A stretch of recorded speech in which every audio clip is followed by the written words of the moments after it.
এ তুই আমার ঠেলা মারলি কেন? আর তোরে না সিঙ্গুলোর ধরে নিয়ে যাবো। মোড়ল সাহেব, ও মোড়ল সাহেব, বাড়ি আসো নাই? এ কি আছে রে? ইয়ে আমার সর মারছে আর বিচার করুন। এ বিচার সমান সমান হবে। তুই আরে 20 টাকা দে, তাই নাহলে এক চড় মার। মোড়ল সাহেব, তা টাকা তো আমার দ্বারা নেই। এ তাহলে তুই আরে একটা পা দে।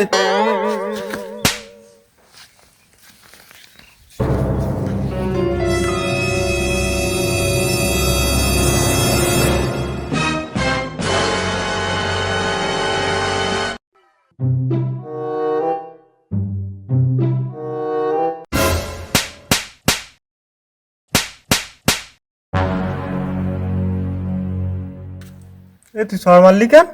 রাস্তায় 100 টাকা পাইলাম, তাই ভাবলাম বাইরে খাওয়া করে তোমাকে দিয়ে যাই। তুমি 60 টাকা আরে এনে আর ওটা 40 টাকা দিয়ে নে। তাহলে আমি যাই। এ দাঁড়া দাঁড়া। এ 20 টাকা রে, তুই তো কিল দিছিস। আরো কয়টা পাবো দিয়ে যা। আরে আরে এই যে পাগল লাই দিছি, উত্তেজনায় বসে যে সরে জায়গায় কিল দিয়ে ফেলাইছি। এ দাঁড়া দাঁড়া, ভাই 20 টাকা দিয়ে যা, নাই নিয়ে যা। না বাবু, আমার ঠাপ কাটিচ্ছে না, আমি বাড়ি যাচ্ছি।